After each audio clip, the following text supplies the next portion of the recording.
Juan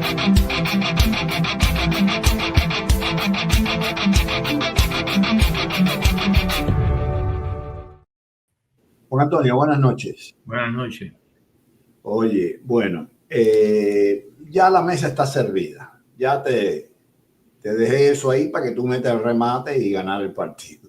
Oye, primero que todo, vamos a ver tu análisis sobre esta movida aparentemente del último minuto, pero estas cosas no se hacen en un segundo, no se hacen en un minuto. ¿Tú crees que lo tenía preparado o lo tenía preparado para el segundo periodo y tuvo que anticiparlo? Danos un poco tu visión con toda libertad sobre este tema. Bueno, yo sí creo, esas cosas no se pueden improvisar de ahora para luego. Yo sí creo que eso llevó un proceso de algunos meses, porque hay que consultar a La Habana, por supuesto, hay que involucrar al Vaticano. El único que ha reconocido que hubo un papel de Brasil y de Colombia fue el MINREX, el de Cuba. Hasta ese momento no se hablaba nada más que del Vaticano. Y todo parece indicar además que el Vaticano entonces asume, y vamos a mencionar por qué, asume un rol de mediador para este asunto, y sin embargo el gobierno cubano virtualmente es como que no reconoce que ha estado mediando con alguien más detrás del Vaticano. Es como que él simplemente recibió una solicitud del Vaticano y la estudió, y entonces pone a estas personas, aclarémoslo, no los ha liberado, los ha puesto en situación de extrapenalidad. ¿Lo que es esto? Esto es como que le hubieran dado un pase en la cárcel. O sea, sí, está preso, yo no reviso su sentencia, la sentencia está vigente, pero mire, puede irse para su casa hasta que a mí me dé la gana de volverlo a meter para adentro. Eso es literalmente el estatus de estas personas. No ha habido una amnistía, no ha habido una disolución de la causa originaria, no ha habido un perdón. Aquí simplemente hay un pase extrapenal para que esas personas salgan a la calle. No son los 1.000 ni los 1.200 o un poco más que se habla en este momento. No sabemos quiénes son, porque no, como ellos no hablan de presos políticos, ellos hablan de que van a liberar a tantos presos. No sabemos si son criminales, ladrones, cuántos son políticos, si es que los hay ahí. Me imagino que algunos tendrá que serlo. Lo que ellos han hecho es atendemos lo que dice el Papa, o sea, no están lidiando con más nadie, y nosotros prometemos que vamos a liberar a esta cantidad de personas. A liberar, no, perdón, a darle una condición extrapenal a esta cantidad de personas. Entonces, tú estás lidiando con una cosa que es, por una parte, una promesa que obviamente deben cumplirla o se va a meter todavía en más rollo, pero tú no tienes ningún compromiso cuando se habla de la cuestión del terrorismo, de la lista de países terroristas. Dice que ellos le prometieron, me imagino que al Vaticano, le prometieron al Vaticano que ellos no iban a estar involucrados en el futuro en acciones terroristas, lo cual es muy interesante porque una forma implícita de decirlo estuvimos, ¿no? Cosa que nunca habían dicho. O sea, lo estuvimos, pero no, nosotros no vamos a involucrarnos. Por cierto, que hay uno de los foristas estos que escribe comentarios al final de los artículos, puso un comentario sobre eso, a mí me dio mucha risa, que dice, bueno, eso es como una hiena que me promete que va a ser vegetariana de ahora en adelante. ¿Qué confianza puedo tener yo en que el animalito va a cambiar sus costumbres, ¿no? Ahora, este tipo de fenómeno, ¿por qué se da? Aclaremos una cosa adicional que pudimos conocer más o menos al mediodía de hoy. El señor Blinken, que era el secretario de Estado, que le dijo a María Elvira Salazar en una audiencia que tuvo en el Congreso que él no anticipaba que hubiera ningún cambio en el estatus de la isla, llamó por teléfono a María Elvira para presentarle sus excusas y decirle que él estuvo al margen totalmente de este proceso. Esto fue decidido en otra parte. No, yo no me niego en el nivel de cosas que yo he visto ya en esta administración. Yo no dudo que el señor Blinken, como, bueno, hay un antecedente de Obama, cuando Obama le pasó por arriba a todo el Departamento de Estado y puso a Ben Rhodes, que era su alter ego ahí, que era el que le escribía los discursos, con la ayuda del señor Zúñiga, que era un funcionario de segunda categoría, que no tenía un cargo importante, para que lo ayudara a conspirar con el hijo de Raúl Castro, con Alejandro, las relaciones con Cuba. Y reuniones van en Canadá, reuniones vienen, etcétera. Y el Departamento de Estado estaba totalmente en la oscuridad, para no hablar del Congreso y de todos los demás factores. O sea, este es un grupo de personas que se ha acostumbrado a violar la institucionalidad democrática de los Estados Unidos, a conspirar para promover sus ideas, sus causas y sus objetivos, pasándole por alto a toda la cadena de mando, a toda la institucionalidad. Así que no me extrañaría para nada de que Blinken fuera inocente en la jugada esta. No tengo por qué prejuzgar que fue culpable. Pero fíjate. Eso es, ¿cómo se dice? Consistente con los precedentes que hemos tenido con este equipo que viene desde la época de Obama hasta el día de hoy. Sí, mira, yo no lo creo, pero si le creo, la cosa es peor, porque demostraría entonces que Blinken está ardido y teme por su futuro. Exacto, porque además yo no soy experto en las leyes correspondientes a cosas como esta, pero yo me pregunto, cuando se produce una conspiración dentro de las instituciones para saltarte por arriba todo lo que está establecido, que deben ser los procesos democráticos institucionales, ¿eso constituye delito? Porque si constituye delito, la próxima ministra de Justicia, la señora Biondi, o Pat, puede establecer una investigación. Y una de las cosas que te voy a decir más adelante es la siguiente. En estos procesos que cada vez se ven con más frecuencia, o sea, y sobre todo lo hemos visto mucho de Obama para acá, en que le levantan las sanciones, se conspira para levantarle las sanciones a Irán.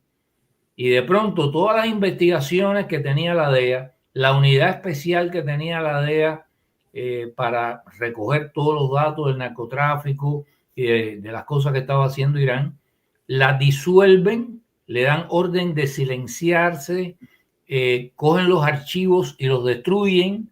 La operación Cassandra, que era como se llamaba esa operación, la archivan, la echan a un lado y entonces entran en conversaciones con Irán en la expectativa de que Irán va a llegar a un gran acuerdo sobre la cuestión nuclear. Irán siguió adelantando sus armas nucleares y al mismo tiempo recogió todo el dinero que liberaron, que estaba congelado, que eran billones de dólares que le dio Obama, y con eso financió a Hamas, a Hezbollah y a todos estos elementos terroristas que han estado usando en el último periodo.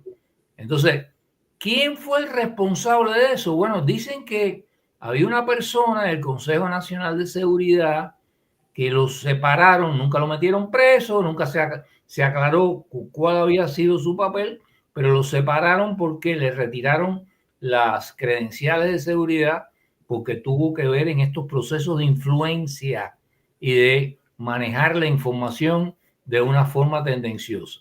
Ahora, tuvimos al señor, ¿cómo se llamaba el colombiano que teníamos en el Consejo de Seguridad Nacional? Que también le dio todo lo que querían el régimen de Maduro, le levantaron toda una serie de sanciones, le dieron a los sobrinitos le devolvieron a Saab, aceptaron que la exigencia de que hubiera elecciones fuera sobre la base de unas reglas del juego que era virtualmente imposible que pudiera la oposición ganar con esas reglas de juego que había impuesto Maduro, y eso lo aceptaron como natural. O sea, vamos a entrar en un juego con Maduro en que Maduro diga qué tipo de elecciones él quiere, que él sabe que no las va a perder, se lo aceptamos, y a cambio de hacernos esa gran concesión, le vamos a dar otra vez la posibilidad a las empresas americanas de ir allá y explotar el petróleo, le vamos a devolver a los espías que tenía, etcétera, etcétera, etcétera.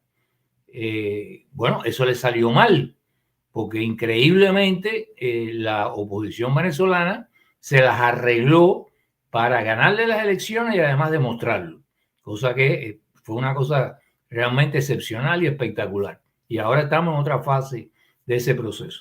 Y en el caso de Cuba, ellos tenían este plan desde que llegaron a la Casa Blanca. Lo que sucedió es que se le atravesó el pueblo cubano con el 11 de julio y era demasiado brutal el empezar a hacer todas estas concesiones que acaban de hacerle al gobierno cubano en medio de las palizas, las golpizas, el hombre que asesinaron la policía en La Guinera, y eso lo estaba viendo el mundo entero. Entonces salió un video en el mundo entero. Y contrario a la narrativa que ellos habían armado tan cuidadosamente de que pobrecito el pueblo cubano está sufriendo por culpa de nosotros, que le tenemos puestas estas sanciones y este embargo, etcétera, de los cientos de miles de cubanos que se volcaron a la calle el 11 de julio del 21, todos gritaban abajo el comunismo, abajo la dictadura, libertad. No vi un cartelito en contra del embargo. No vi un cartelito que dijera abajo el bloqueo. No vi un cartelito que dijera muera el imperialismo. Porque la gente en Cuba sí sabe por qué, cuál es la causa de que ellos tengan la situación que tienen. Y eso destruyó su narrativa, destruyó su estrategia, la paralizó y ahora se vienen a aparecer con esta historia al final. Ahora, el problema de esta historia es que eso dura, la alegría de La Habana va a durar lo que un merengue en la puerta de un colegio, porque hay las posibilidades. Primero, eso no puede entrar en vigor, creo que hasta dentro de 45 días, lo que acaban ellos de decidir. Y en segundo lugar, antes de ese tiempo, hay la posibilidad de paralizar ese proceso. Si hubiera necesidad de volverlo a hacer, se volvería a hacer, pero con nuevos jefes al frente de la CIA, del FBI, de los FAC y de todas las agencias que pueden dar una opinión al respecto. Y entonces, evidentemente, el resultado de ese proceso de consulta sería totalmente diferente.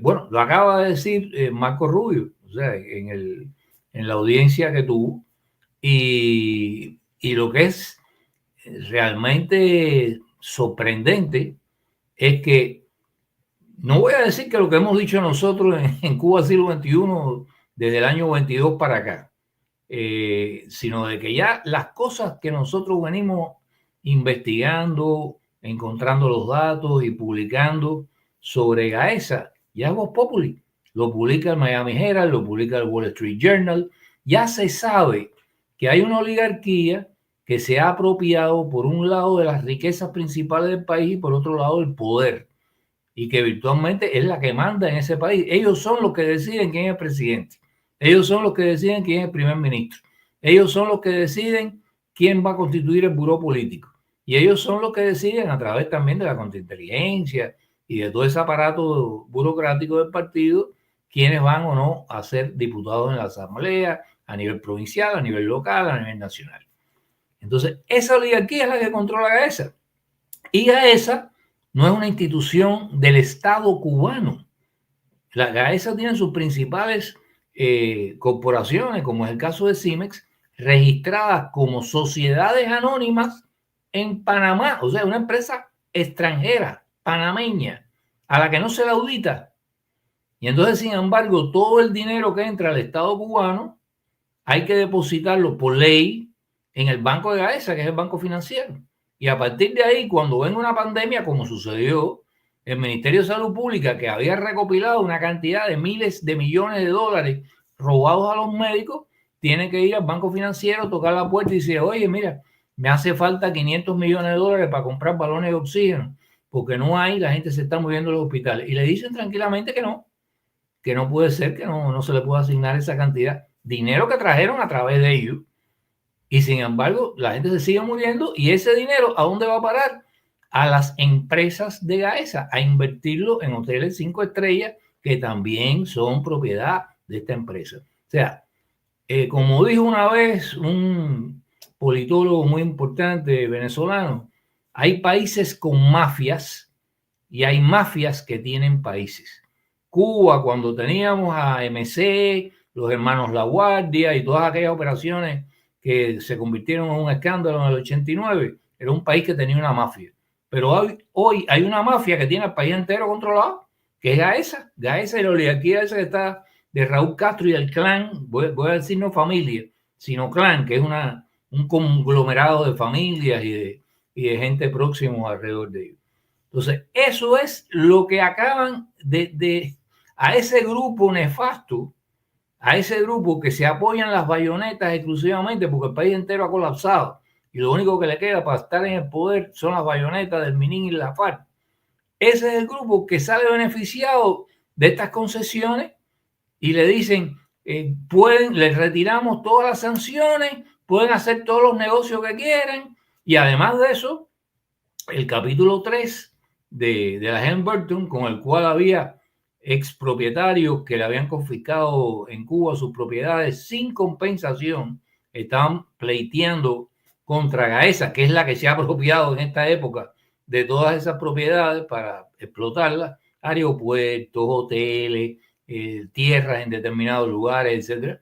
Bueno, pues eso también queda suspendido. O sea, Gaesa totalmente protegida por el gobierno de los Estados Unidos.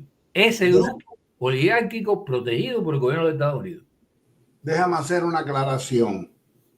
Sí, lo que dices tiene toda la razón, pero los procesos legales que ya están iniciados no se echan para atrás. Eso, lo que no se puede es abrir ningún nuevo proceso.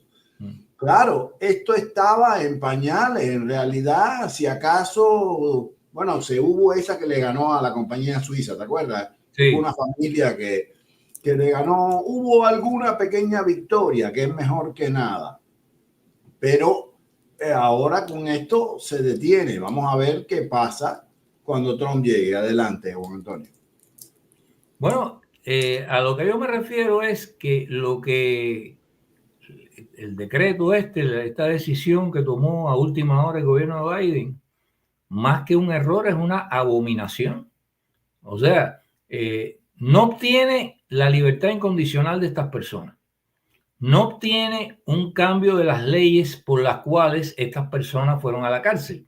O sea, fueron a la cárcel porque subieron a lo mejor un comentario en internet y ya eso era suficiente para condenarlos a 10 o a 15 años de cárcel, ¿no? No han cambiado las condiciones legales, jurídicas que sirvieron para meter en prisión a todos estos centenares de personas. No obtienen su libertad porque no han sido liberados, lo que tienen un pase virtualmente. No cambian las leyes por las cuales fueron a prisión, por lo tanto los pueden volver a meter por las mismas razones otra vez presos, y nada más que hacen un comentario equivocado en una esquina del barrio.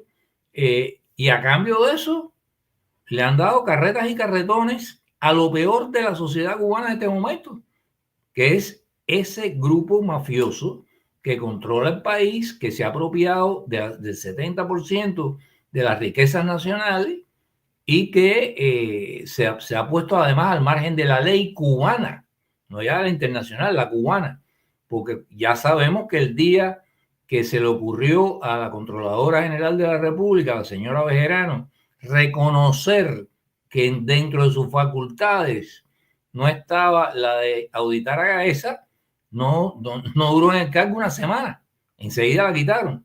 Y cuando el que era ministro de la FARC, Sintra Fría, días antes del último congreso del partido, se le ocurrió decirle a la contrainteligencia que querían una auditoría de Gaesa, que supuestamente, en teoría, está supeditada a la FARC.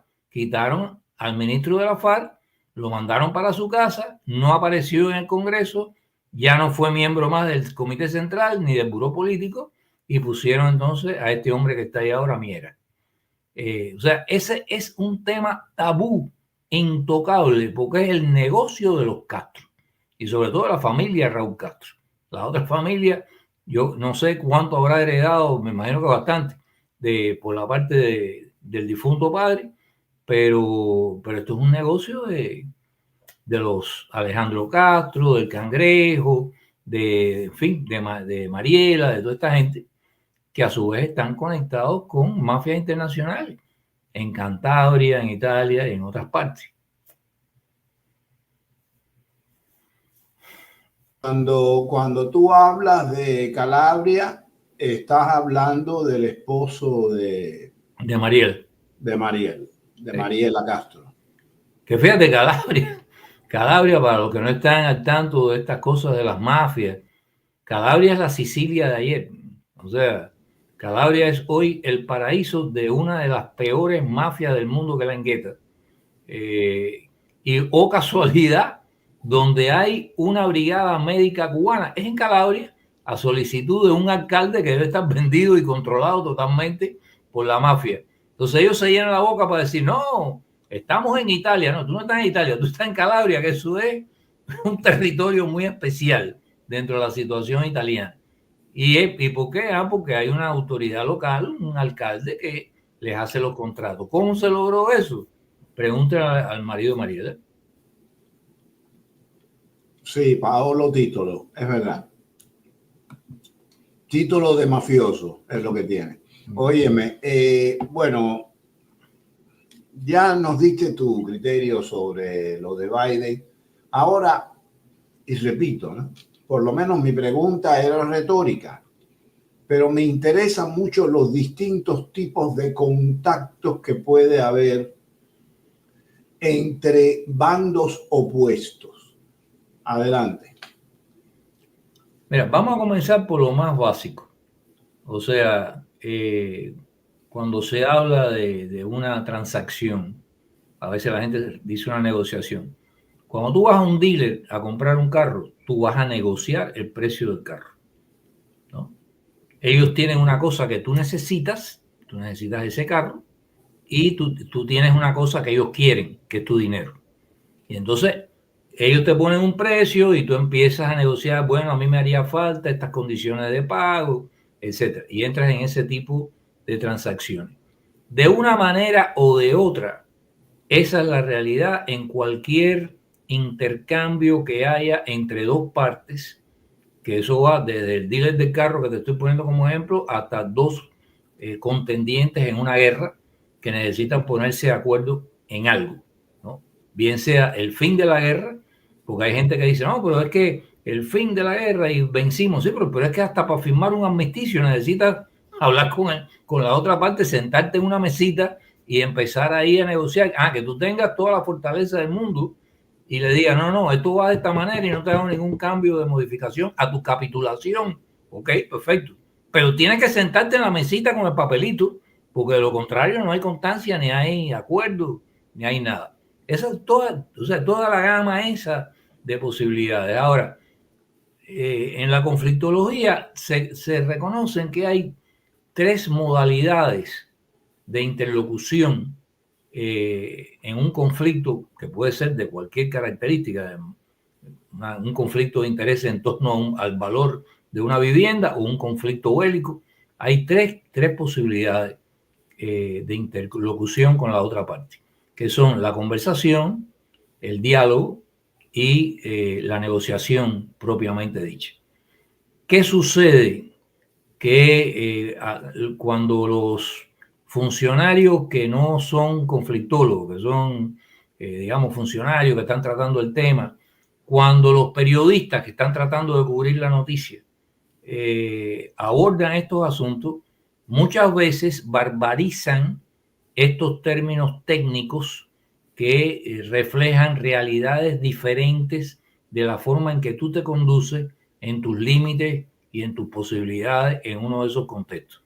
Y entonces empiezan a referirse por igual a diálogo que a negociación. Se está hablando con no, se está negociando, y eso puede ser letal. Después pondré un ejemplo de por qué eso es así. Ahora, conversación. Dos partes, y esto es muy común, incluso en guerras. Por ejemplo, la guerra de Vietnam pasaba virtualmente todos los fines de año. Cada vez que había Navidad, fiesta de fin de año, y al inicio del año que viene, la fiesta del Tet, la fiesta del Año Nuevo chino, las dos partes se ponían de acuerdo o trataban de hacerlo en conversaciones para hacer un alto al fuego de forma tal de que la gente pudiera disfrutar de la noche de Navidad o del Tet. O sea, vamos a decir, era algo de mal gusto bombardear tu base cuando tú estabas celebrando Christmas o cuando la otra parte estaba celebrando el Tet. Entonces llegaban a acuerdos puntuales. Eso, conversar es conversar sobre asuntos puntuales. Vamos a hacer un alto a fuego porque yo quiero recoger los cadáveres que están en el campo de batalla y te doy un chance para que tú recojas los tuyos. Ok, ¿de qué hora a qué hora? No, tal día, de tal hora a tal hora, alto a fuego, nadie puede iniciar una ofensiva, tú sales con tus camillas, yo salgo con las mías, recogemos los cadáveres y volvemos a caernos a tiro a las 6 de la tarde. Entonces, esos son conversaciones para ver problemas puntuales. Ahora, otra cosa es el diálogo. El diálogo no pretende llegar a acuerdos negociados. El diálogo es un intercambio de mayor alcance en que las dos partes se sientan y tienen la voluntad de escucharse una a la otra para que cada una exprese lo que para ella es indispensable para poder llegar a algún tipo de acuerdo más final sobre el fin de las hostilidades o el fin del conflicto que hay. Y entonces las dos partes se sientan y dicen, no, yo estoy en esta guerra por esto y por esto y por esto, y nosotros no podemos cesar de luchar contra ustedes hasta que no se satisfaga esto y esto y esto y esto. Generalmente, los que hemos participado en algunos de esos ejercicios sabemos que las primeras sesiones son sesiones de catarsis. O sea, la gente viene a gritarse mutuamente y a sacar del pecho todos los agravios. Eso no quiere decir que todo lo que ellos piden es lo que realmente necesitan y a lo que estarían dispuestos a llegar en una transacción, sino te piden el máximo, ¿no? Te piden el máximo y después entonces ya cuando empiezan a puntualizarse cosas, es posible que te diga, bueno, sí, puede ser que tú no me des 5 de las cosas que te pedí, pero estas 3 para mí son indispensables. Y lo mismo hacia la otra parte. Entonces se va reduciendo el foco de los problemas que tú tienes que buscar una solución en la que todas las partes tengan un acuerdo. Y por último está propiamente la negociación. Después que tú has pasado un proceso de diálogo, ya tú tienes como un mapa de cuáles son las necesidades reales, no la retórica de esta parte, las necesidades reales de esta otra, y entonces preparan un borrador que trate de reflejar el acomodo de esos intereses en un acuerdo común. Y ya entonces las partes se sientan y dicen, no, la forma en que eso está redactado a mí no me satisface, quiten el párrafo tal, pónganme este otro párrafo, aquí pongo una coma, y entonces se va llegando a lo que sería el tratado, el acuerdo final negociado. ¿Qué ha sucedido en ocasiones, Albuquerque? Las negociaciones de ETA, el ejemplo clásico, o las conversaciones de ETA. Cuando se trató en España de hacer, y se logró primero un alto al fuego por ambas partes, que eso sí era una precondición para poder hablar, se logró un alto al fuego y se dijo que se iba a entrar en un proceso de conversaciones para buscar la paz, etcétera, poner fin a esa guerra, a ese conflicto y demás. De nuevo, el Estado español estaba pensando en iniciar conversaciones con ETA, no una negociación, conversaciones que eventualmente podrían haber llevado a un diálogo de más peso y eventualmente ese diálogo podría haber definido a lo mejor las bases sobre las cuales se podría haber llegado entonces a un acuerdo negociado. Pero la prensa, algunos funcionarios periféricos que no estaban metidos en eso, que no eran técnicos en conflictología, ni mucho menos, empezaron a referirse indistintamente a ese ejercicio como negociación, diálogo, y entonces, y la prensa barbarizar todo eso de la misma manera. Entonces, la impresión que daban era que diálogo, negociación, todo era lo mismo, y que realmente se iba a negociar, y que estaban en una fase de negociación. La ETA se cree eso. Ah, mira, estamos ya negociando porque le hemos impuesto por medio de las armas el que tengan que acceder a nuestras condiciones y demás. Pero pasa el primer mes, pasa el segundo mes, no se llega a nada, porque todavía el Estado español lo que estaba era explorando cuáles eran los problemas para ver si era factible, eso no estaba garantizado, pasar a una fase más profunda de diálogo y negociación, y aquello se dilata, y entonces la ETA decide en un momento determinado que les estaban tomando el pelo y que hacía falta darles una sacudida para que los tomaran en serio. Ponen una bomba en la Terminal 4, en el parqueo de la Terminal 4 de Barajas, asesinan a 2 infelices inmigrantes ecuatorianos que estaban en el estacionamiento en ese momento, dejaron como a 16 o 20 personas más malheridas allí de metralla, etcétera. Fue una bomba grande la que pusieron allí, y por supuesto aquello puso punto final a aquel ejercicio, y entonces ya el Estado español dijo, bueno, pasamos a la guerra total, completa y final hasta que exterminemos a la banda. Y entonces, bueno, ya ahí mismo terminó toda intención de digamos, ver si era posible ahorrarse unos cuantos muertos y sacrificios por el camino.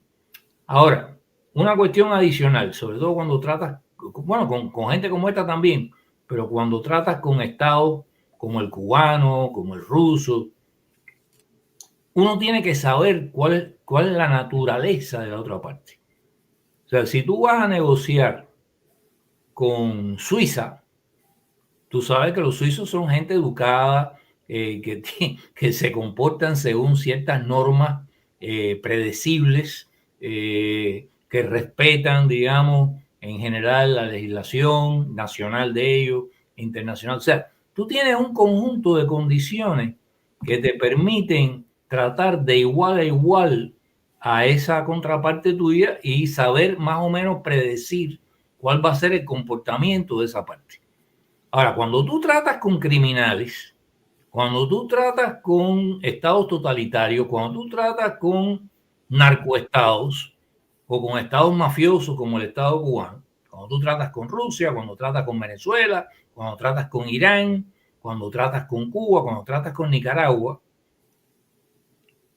el método para abordar cualquier tipo de interlocución tiene que variar, porque tú no puedes pasar por alto la naturaleza de la contraparte que tú tienes delante de ti.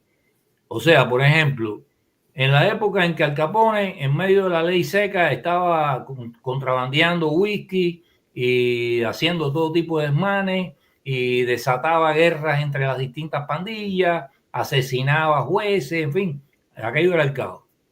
A alguien en su sano juicio se le hubiera ocurrido decir, vamos a conversar, dialogar y negociar con Al Capone para hacerle entender que no hace falta que él se conduzca y se comporte de esta manera. No.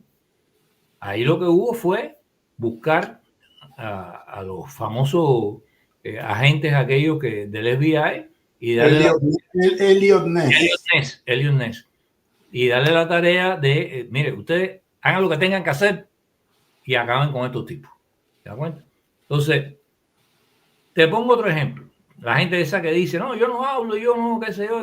Bueno, ¿qué cosa? El SWAT, las tropas de asalto de la policía especializada, son uno de los instrumentos de acción armado más eficaces y más agresivos que hay en los estados que disponen de ese tipo de institución.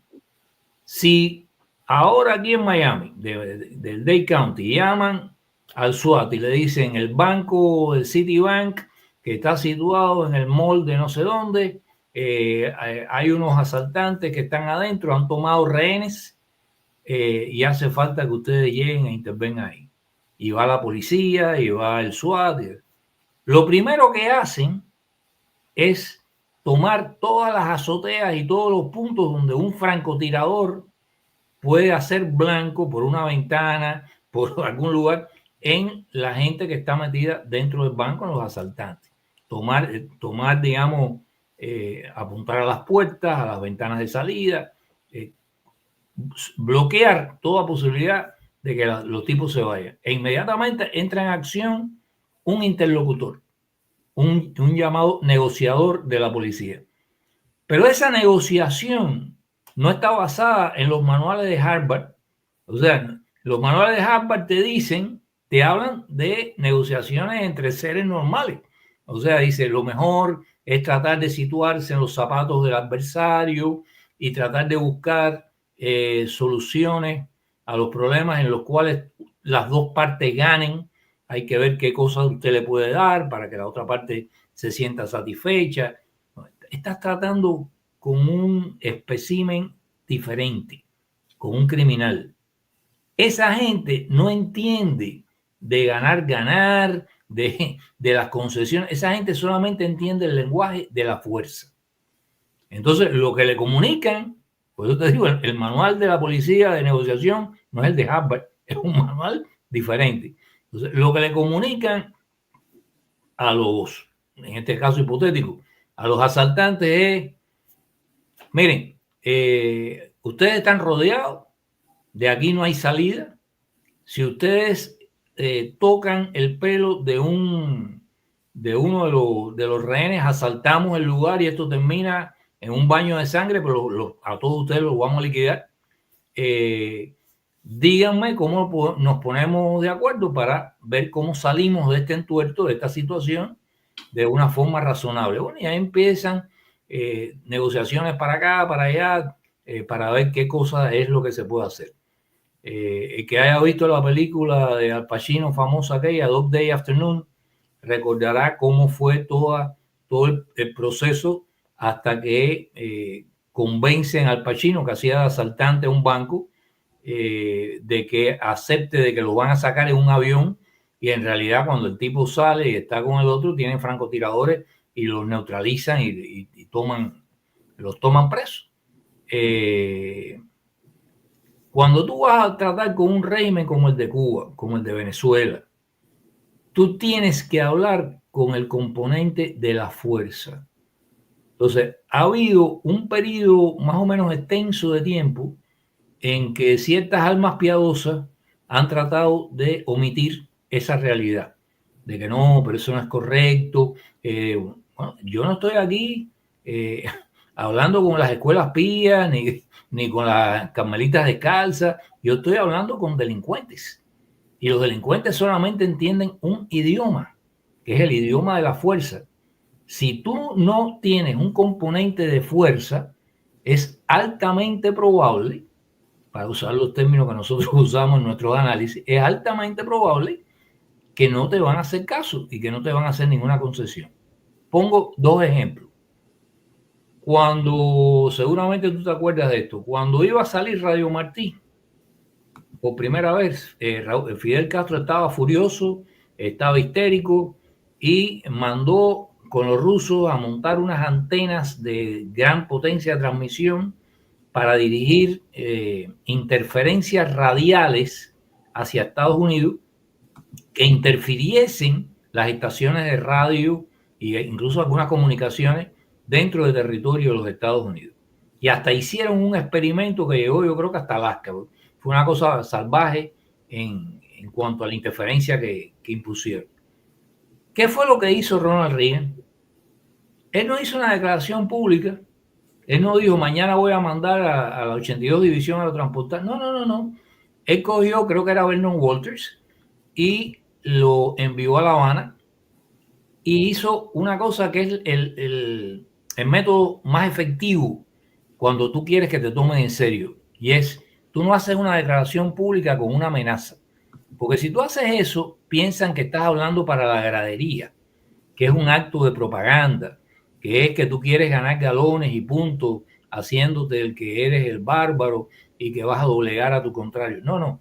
Él fue allí calladito, tranquilito y le dijo el mensaje de Reagan. El mensaje de Reagan, que además lo confirmé, yo lo sabía cuando estaba en Cuba, pero lo confirmé hace relativamente poco por el coronel Máximo Ruiz, el padre de los hermanos Urquiola, que estuvo en la reunión de la AFAR donde se habló del tema. Y el mensaje fue muy sencillo. Ustedes vuelven otra vez a interferir las comunicaciones de Estados Unidos y la Fuerza Aérea Norteamericana va a acabar con todo el sistema de defensa antiaérea que ustedes tienen y además les va a volar todas esas estaciones y antenas de radio. ¿Pasó algo más? No, Fidel Castro le dijo, tranquilo todo el mundo en base, ni se les ocurra volver a hacer eso, tranquilo aquí. Y Fidel Castro tuvo que adaptar su estrategia de escalar el conflicto a decir, mira, vamos a ver cómo nosotros resolvemos dentro del territorio para que haya interferencia.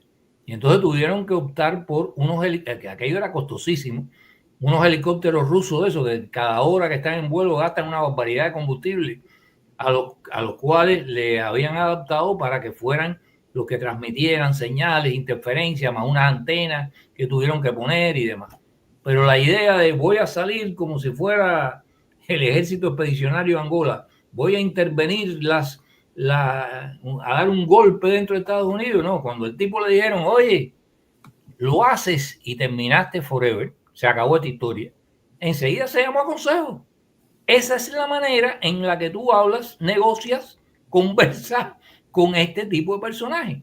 Entonces, el problema no está en que tú converses o no converses, o que dialogues o no dialogues. El problema está en que tú sepas con quién estás tratando y que sepas lo que puedes esperar de esa persona o de ese grupo de personas.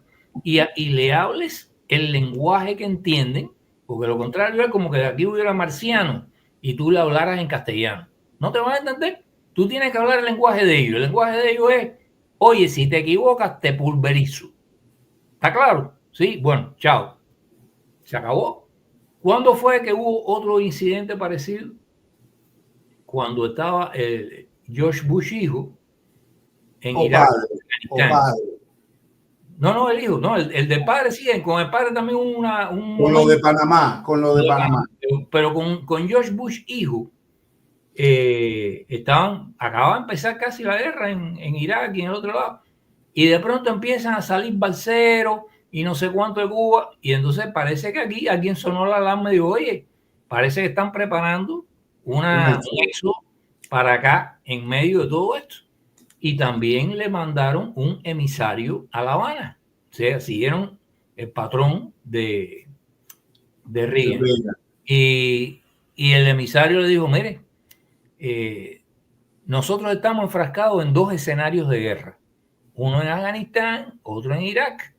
Si ustedes nos abren un éxodo marítimo aquí en el Caribe, nosotros tenemos que desviar parte de la flota nuestra que está dedicada aquí al Caribe, no a estar patrullando y protegiéndonos de cualquier ataque, cualquier cosa, sino a estar pescando balseros en estas aguas. Eso nosotros lo interpretaríamos como una acción diversionista para favorecer la distracción de nuestras fuerzas y favorecer a nuestros enemigos de Irak y Afganistán. Y como operación de distracción, eso sería un acto de guerra. Y como acto de guerra, lo tomaríamos y responderíamos en consecuencia. El resto se lo dejaron a su imaginación. ¿Qué fue lo que pasó?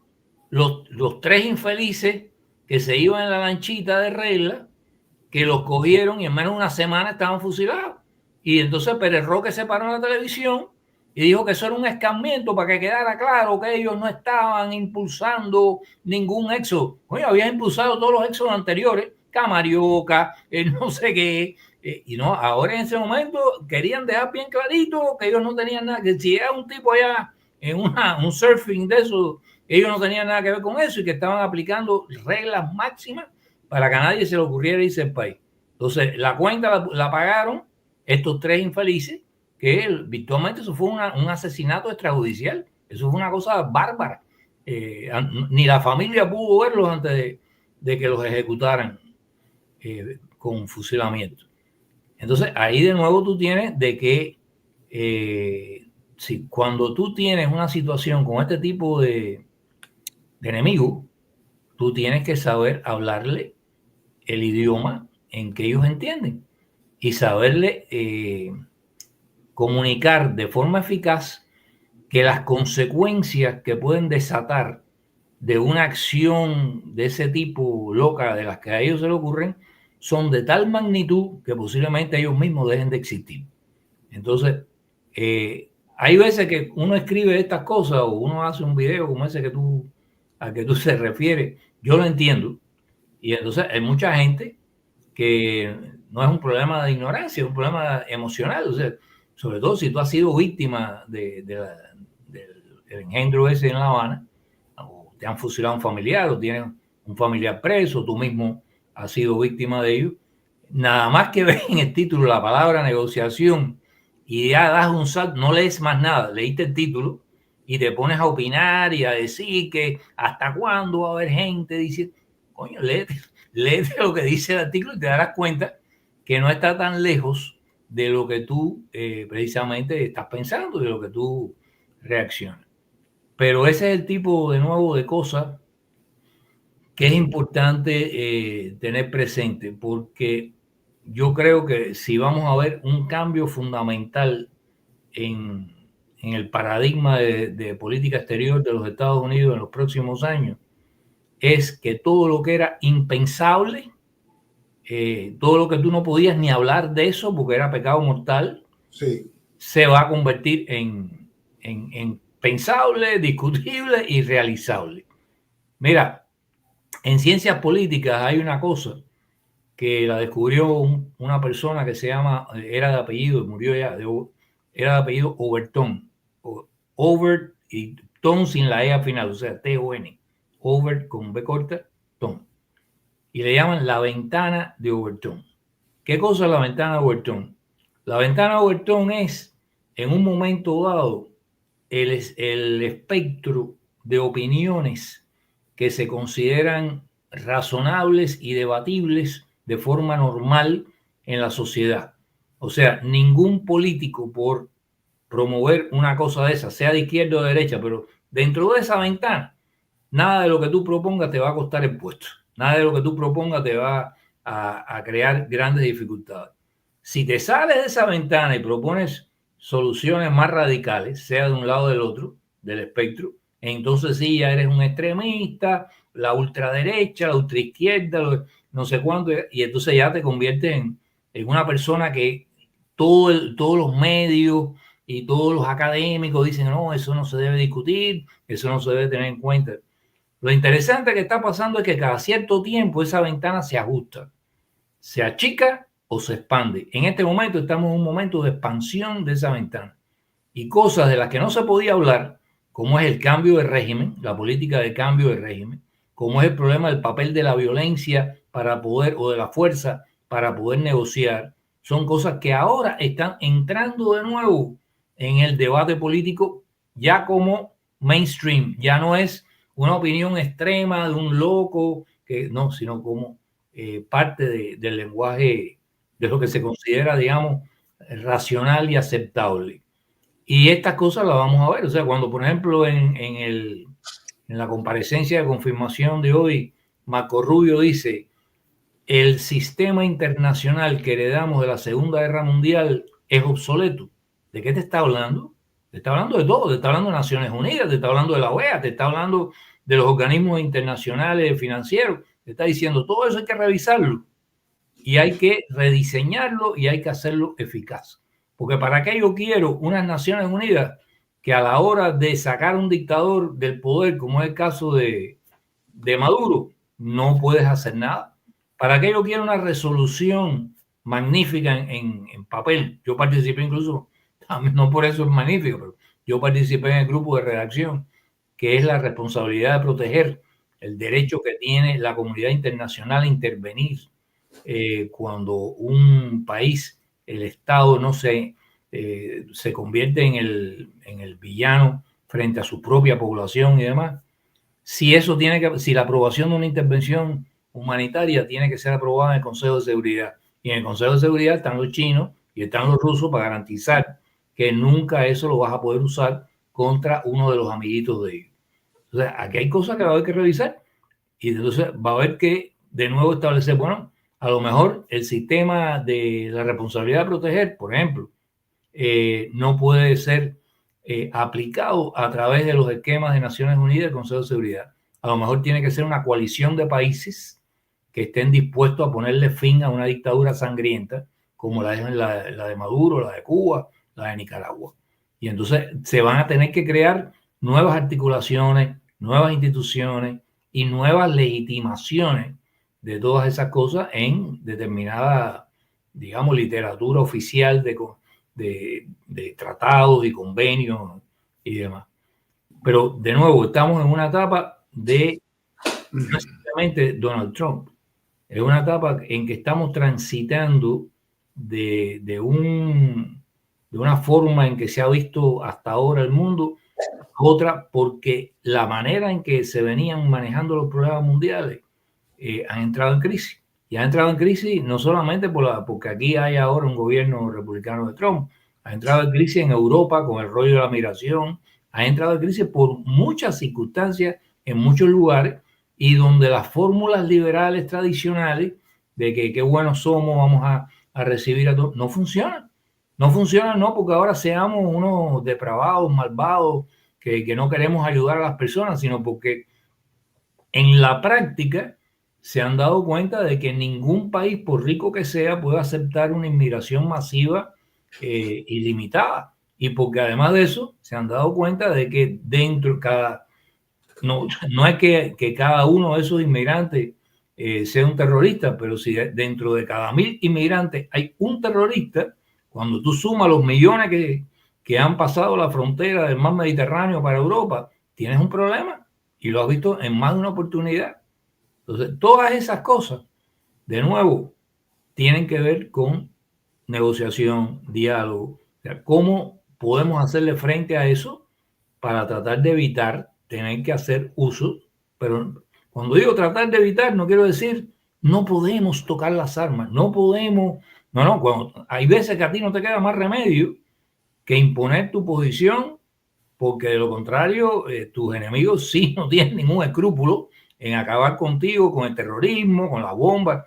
Entonces, es el caso de ETA, como lo vimos en ese intento fallido que hubo de tener una interlocución con ellos y que terminó fatalmente. Entonces, ¿tú crees que el efecto, que la llegada de Donald Trump hace posible este cambio de modo de pensar, amplitud de paradigmas? Y te voy a poner un ejemplo, Juan Antonio. Tú sabes cuál es el estilo de Trump, ¿no? Sí. Él no es que, bueno, te mando, no, él lo dice y lo dice y lo dice. Bueno, ¿tú te acuerdas que lo de Groenlandia él lo soltó una o dos veces en su periodo anterior? Se rieron de él, pero qué tipo más imbécil, qué tipo más imbécil. Bueno, aquello terminó como terminó y más nunca. Ahora él volvió a sacarlo hace un mes más o menos. Bueno, ya hay personas en Groenlandia que dicen, let's hear him out. Vamos a oírlo, a ver qué nos propone. Y tú te acuerdas que la premier danesa dijo, Groenlandia no está en venta. ¿Tú sabes por dónde vaya? Porque, bueno, eso es una cosa que tiene que decidir el pueblo de Groenlandia. En una semana fue de estar indignada a decir que eso era una decisión del pueblo de Groenlandia. Entonces, es posible abrir un poco esta ventana de Overton. Sí, por supuesto que sí. Y mucho más porque en las formas clásicas, tradicionales en que se han venido abordando los problemas de esta naturaleza, no se le encuentra solución.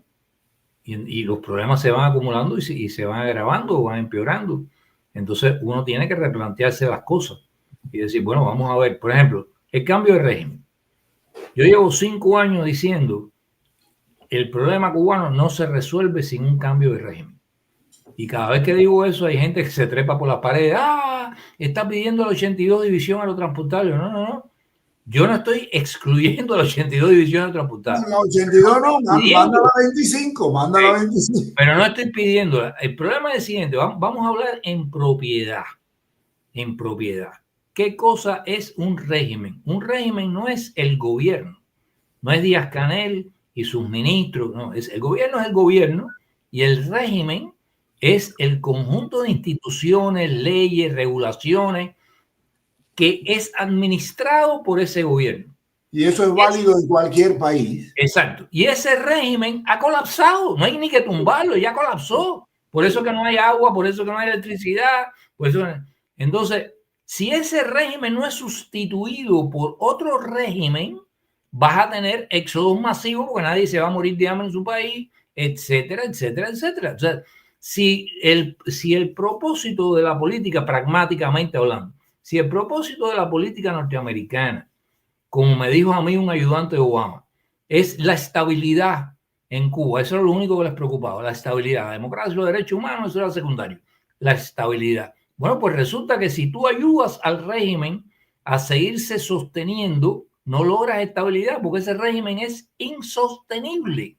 Por mucho que tú le tires salvavidas, eso se ha visto 10 millones de veces. Tienes que sustituir ese régimen. Ahora, aquí viene la otra cosa.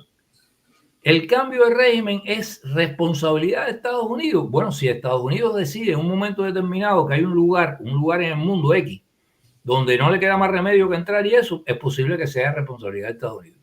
Pero desde mi punto de vista, la primera responsabilidad por cambiar un régimen y un gobierno en un país es del pueblo de ese país. Son de la gente que está en ese país. Lo que tú puedes esperar es que una potencia extranjera que simpatiza con tu causa, y simpatiza no porque lo aprendió en la iglesia, simpatiza porque los intereses tuyos de cambiar ese régimen coinciden con los intereses de esa potencia de cambiarlo, porque de lo contrario van a tener continuas migraciones, continuos problemas. Entonces, ¿qué es lo que, por ejemplo, nosotros hemos propuesto? Yo no quiero que venga la 82 División Aerotransportada, se meta en una guerra en Cuba, qué sé yo, no. Yo lo que quiero es que cuando la gente, el pueblo cubano, salga a la calle, como salió el 11 de julio, y le tiren los tanques y le tiren los boinas negras, entonces el gobierno americano le comunique al gobierno cubano lo que Reagan le dijo a el gobierno cubano en aquella ocasión. Si tú usas fuerza letal contra tu pueblo, yo voy a nivelar la fuerza del pueblo con tu fuerza. Y lo primero que voy a hacer es barrer con todas tus unidades militares para que no la puedas usar contra el pueblo. Eso, asimílalo, piénsalo y no te metas en esa aventura porque si eso ocurre, después no te quejes, te di, o sea, guerra avisada no mata soldados. Sacan los tanques de Managua para aplastar una insurrección en La Habana y Managua desaparece del mapa. ¿Ok? Entonces, tú has nivelado con un factor externo que no puede tener el pueblo que está desarmado completamente. Tú has nivelado la fuerza armada represiva del Estado con la fuerza popular desarmada que hace una labor política y que lucha de una forma no violenta, en esencia, por el cambio. Tú lo que no permites es que una de las partes armadas ejerza la violencia contra un grupo de personas, unas masas que están tratando de luchar de forma no violenta. Y tú neutralizas esa capacidad. Eso es como decir, Estados Unidos no va a permitir un Tiananmen a 90 millas de los Estados Unidos. Punto. Es correcto. Quede claro eso, porque como traten de hacer eso para mantenerse en el poder, los vamos a pulverizar. Tan sencillo. Saca tu cuenta y mira a ver lo que tú vas a hacer. O te entiendes con el pueblo, o negocias con el pueblo. Y esa es otra cosa. No me vengas a buscar para negociar conmigo. No, ahí te digo, como le dijo Reagan a los sandinistas. Oye, siéntate con esa oposición, con esos activistas y resuelve tu problema. Yo no tengo que ser mediador de nadie aquí. Yo lo único que te digo es que yo no te voy a permitir a ti usar la fuerza de una forma brutal contra tu propio pueblo que está luchando de una forma pacífica. Y ahí cambia la ecuación. No quieres creerlo, quieres apostar a tu suerte. Después no te quejes.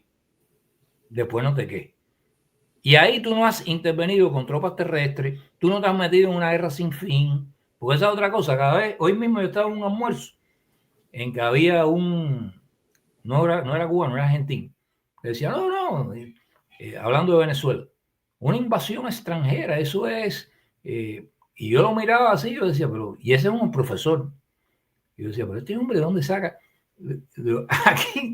Aquí nadie está pensando en...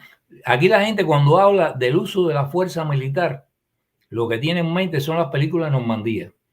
2.000 aviones en el aire, 500 barcos de desembarco. Sí. El uso de la fuerza militar tiene hoy no se sabe cuántas diferentes modalidades, muchas de ellas totalmente puntuales y quirúrgicas. Por ejemplo, hay la posibilidad hoy tecnológica de que todas esas unidades que usan radares, digamos las unidades lanzacohetes, antiaéreos, los radares de los aeropuertos, todo eso te pueden dejar ciego en 2 segundos con un ataque cinético, con un ataque cibernético, porque hay tecnologías para simplemente dejarte totalmente fuera del aire. De hecho, eso sucedió en Angola.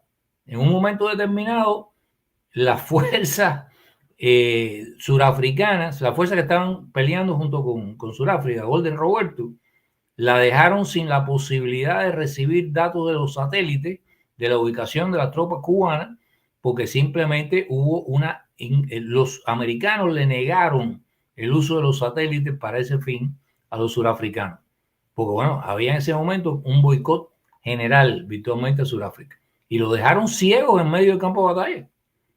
Entonces, eso nada más es un ejemplo. Y otro ejemplo es, yo puedo sin poner una sola bota en tierra, hacer que llueva el infierno sobre ti todos los días. Y no tengo que destruir Caracas y Maracaibo. No. La unidad tal en tal lado, el fuerte Tiuna, el no sé qué. Todo eso puede desaparecer de la noche a la mañana en un santiamén. Con un solo cohete Tomahawk que le pongan ahí se acabó la historia. Y lo mismo pasa con Cuba. Lo mismo pasa.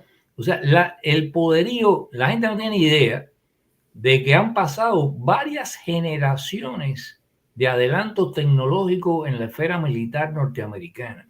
Las Fuerzas Armadas de hoy, de los Estados Unidos, cuentan con una cantidad de recursos tecnológicos que ni hablan de ellos muchas veces. Robots que usan en el campo de batalla, robots desde el robot terrestre que va y te humea si hay fuerzas cercanas por ahí, te transmite, hasta unos robots, eso sí salió en una película una vez, unos robots que tienen cámara, que son como unos pajaritos que vuelan y vuelan alrededor de un lugar, de una casa, por ejemplo, y ubican si dentro de la casa están la gente que ellos andan buscando y después le meten el cuetazo desde un Predator, desde un dron de ataque con un cohete Hellfire. O sea, la cantidad de cosas que hay. No, mira, te voy a hacer una anécdota. Hace muchos años, en el año, ya yo estaba fuera de la FARC, en el año, yo había terminado el servicio militar obligatorio y era como el año 66, más o menos, 67 posiblemente. Se asiló en Cuba, pidió refugio en Cuba, el jefe, el general, que era jefe del 4º Ejército de los Estados Unidos. Y ahí salió una nota en Granma diciendo que el hombre había pedido asilo por razones de conciencia, lo cual hizo pensar a mucha gente que era por la guerra de Vietnam, porque había gente que estaba en contra de la guerra de Vietnam, y bueno, el tipo vino para Cuba por la... Y a mí me fueron a ver y me pidieron que, como yo hablaba inglés, etcétera, que este hombre estaba en una casa de seguridad y que estaba aburrido y que quería aprender español, que si yo estaría dispuesto a ir a darle clases de español para que el hombre por lo menos tuviera interactuación con alguien. Y yo fui bueno, durante un periodo de tiempo fui a ese lugar y le dejaba clases. En una casa que estaba en Miramar, no tenía que ir hasta Pinar del Río, ni mucho más. Y cuando ya tenía una relación, yo diría de amistad con este hombre, yo un día le dije, oye, dime la verdad, Ya tú llevas aquí, además tú nos has estudiado, me imagino yo, como ejército americano. ¿Cuánto tú crees que el ejército de Cuba pueda resistir una invasión norteamericana? Te estoy hablando del año 67. Y me dice, ustedes no duran más de 3 días. O sea, en 3 días el ejército americano los barre a todos ustedes. O sea, la única posibilidad que ustedes tienen de prorrogar los combates es si abandonan toda pretensión de ser un ejército regular que se va a enfrentar al ejército norteamericano y desde el inicio comienzan a pensar como una fuerza para lucha irregular, lo que están haciendo los vietnamitas y qué sé yo.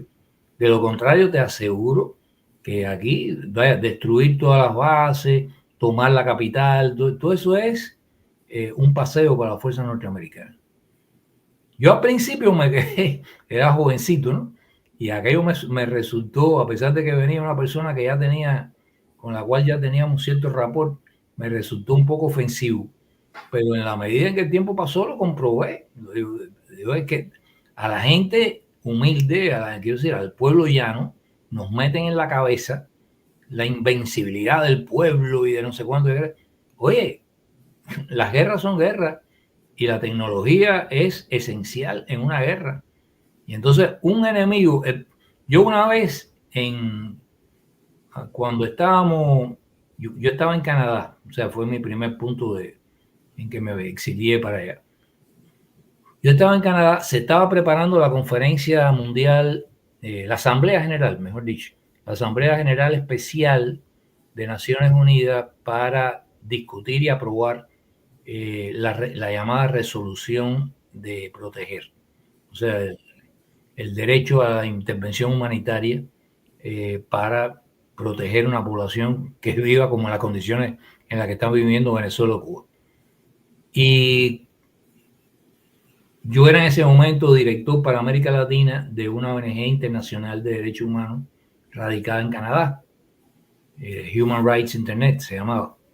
Y entonces, bueno, empecé a asistir a las reuniones de la preparación. Después fui a Nueva York y participé en la asamblea. Una de las cuestiones que, por ejemplo, a mí me preguntaron, yo era un bicho raro, yo había venido de Cuba, tenía más o menos información y demás, y unos mandos canadienses se sentaron conmigo a la hora del almuerzo y me dijeron, ¿cómo tú ves este problema? O sea, ¿cuál sería tu crítica a la forma en que han operado las fuerzas norteamericanas en Vietnam, aquí y allá? Y le digo, bueno, si tú quieres mi opinión, hay veces que se toma la decisión de entrar a un conflicto, pero antes de uno ejecutar la decisión de entrar al conflicto, tiene que tener dos cosas claras, por lo menos dos. Una, ¿cuál es el criterio de victoria? O sea, ¿en qué momento yo considero que la razón fundamental, el objetivo fundamental por el cual yo entré a este conflicto, ya lo logré? Era, digamos, liquidar la cúpula dirigente del país o era pasarle el gobierno a un gobierno de la oposición, lo que sea. Pero ya, o si había grupos terroristas, aplastar los grupos terroristas. El asunto está en que tú tienes que tener muy claro qué cosa es lo que tú pretendes lograr al involucrarte militarmente en ese conflicto. Y la tercera cosa es tener, igual que tienes un plan para entrar, tener un plan para salir. Porque de lo contrario, si no tienes una definición de victoria, sino que aquello es una cosa que todos los días te cambia la definición, y si no tienes una estrategia para salir del conflicto, te quedas empantanado allá adentro. Y ahí comienzan tus problemas.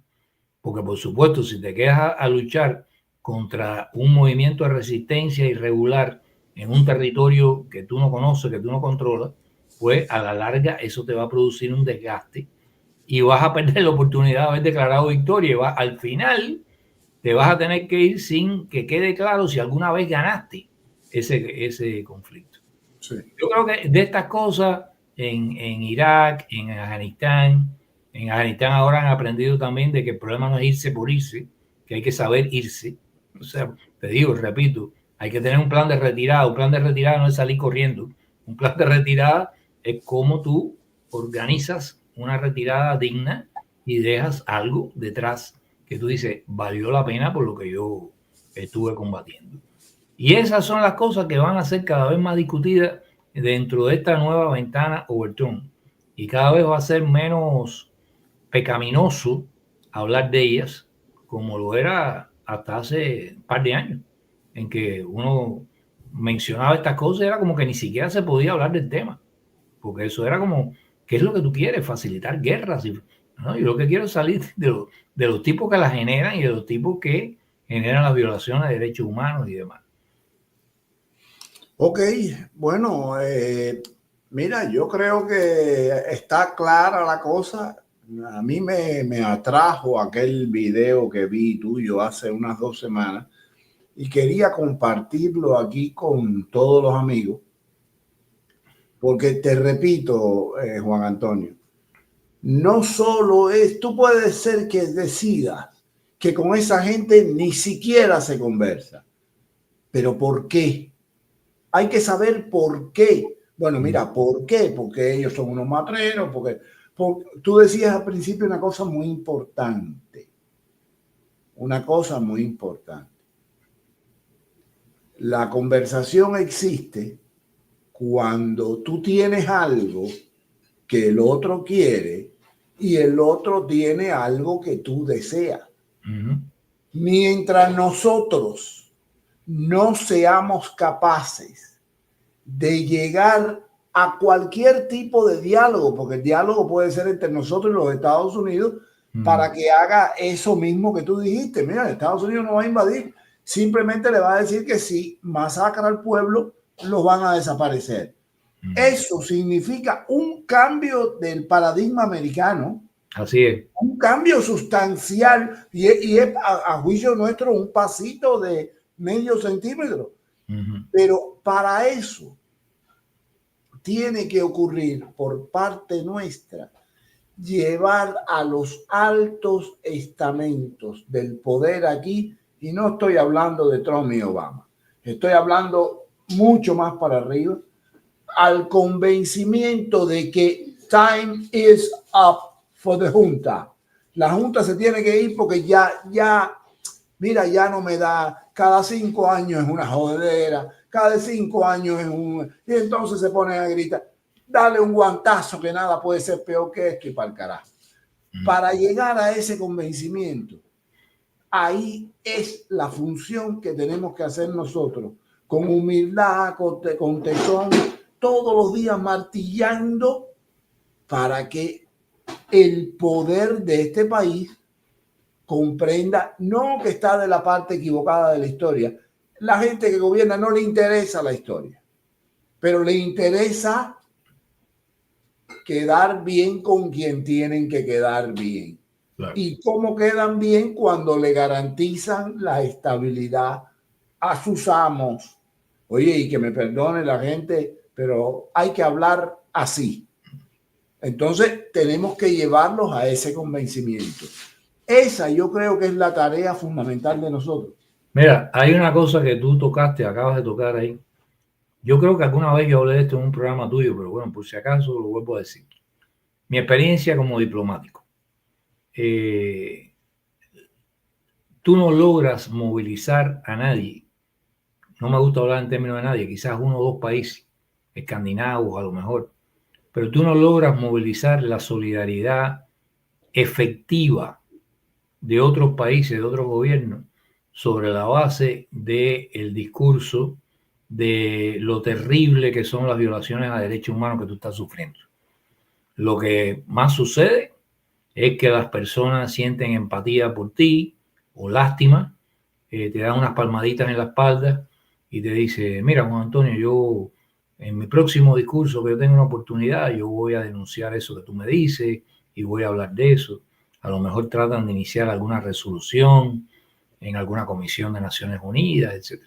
Pero algo que realmente desencadene una fuerza capaz de incidir en el terreno, en cambiar la situación, eso no lo vas a lograr hablando de derechos humanos. Eso me lo enseñó a mí un embajador de Argelia. Me dice, cuando tú quieras que el interlocutor tuyo aquí te preste atención, el diplomático que tú estás aquí en Naciones Unidas, te presta atención, tú no puedes venir a plantearle un problema de derechos humanos tuyo.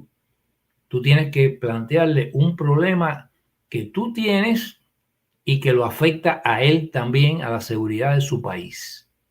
O sea, muchas de las cosas que posiblemente se tengan que hacer y se hagan y se han hecho en el mundo muchas veces, se han hecho sobre la base del discurso de los derechos humanos. Pero en realidad, ese ha sido el discurso legitimador de las acciones. En realidad ha habido una consideración de que no nos queda más remedio que intervenir en Europa y parar a Hitler, porque han estado haciendo barbaridades hasta ahora, pero ahora se están convirtiendo en un peligro letal contra aliados claves nuestros como Gran Bretaña, y si siguen por esa vía, los tenemos aquí en cualquier momento y va a ser peor. Y Japón, si había gente que tenía dudas sobre eso, Japón, aliado en el eje con los nazis, pues bombardea Pearl Harbor y no deja duda de que esto no es un problema de derechos humanos de los judíos en Europa, esto es un problema de seguridad nacional y de subsistencia. Entonces, en la medida en que la gente entienda en Estados Unidos que esto no es un problema de ayudar a los pobrecitos cubanos que se están muriendo de hambre porque tienen esta oligarquía rapaz que se queda con todo y que los maltrata, sino que esto es un problema que, porque son enemigos irreconciliables de Occidente, de nuestros intereses, nosotros tenemos que acabar de resolver este problema de una vez, porque si no es como tú dices, esto es cíclico. Hoy es un éxodo, mañana es una base militar rusa, pasado es la FARC, el pasado es la desestabilización en Chile, ¿cómo se llama esto? En Chile, en Argentina, y no me acuerdo cuál fue el otro, y Ecuador, que ellos también propiciaron. Siempre es un problema porque ellos no van a cambiar su naturaleza. Y esa naturaleza se da de bruces contra los intereses de seguridad de los Estados Unidos y de los países que tienen una democracia y una sociedad abierta. Ahora, eso es un convencimiento que tú tienes que educar a tus potenciales aliados para que lo adquieran y lo metabolicen y entiendan por qué deben ayudarte. Porque mientras tú te mantengas en el discurso del llanto, del lamento, de me están abusando, mira, es muy trágico, muy lamentable, pero la realidad es que no van a hacer demasiado por ti. Van a hacer cosas puntuales para ayudarte de alguna manera, pero hay cierta línea roja que es la que define el que de verdad se va a involucrar en cambiar las cosas o se van a quedar del lado de acá dándote consejos y dándote algún que otro tipo de ayuda puntual. Y eso es un proceso, esa es la labor de la diplomacia ciudadana, esa es la labor de las ONG que van a Europa a hablar con la Unión Europea, que van aquí a Washington. Eso es lo que hay que transmitir. Este no es mi problema, es tu problema. Y esto se va a poner peor para ti igual que para mí, a menos que encontremos la manera de ponerle fin de una maldita vez. Sí, estoy de acuerdo. Bueno, Juan Antonio, nada, muchísimas gracias por estar aquí. Yo creo que ha sido muy productivo este intercambio porque esclarece cosas y sobre todo pone el dedo en la llaga. Pone el dedo en la llaga. Claro, esto hay que seguir poniendo el dedo en la llaga toda la vida hasta que... candela al jarro hasta que suelte el fondo. Óyeme, bueno, nada, un abrazo fuerte, feliz año y ya tú sabes, estamos en contacto. Esperemos que este año nos traiga muchas cosas buenas. Esperemos, brother, esperemos. Cuídate. Bueno, un abrazo.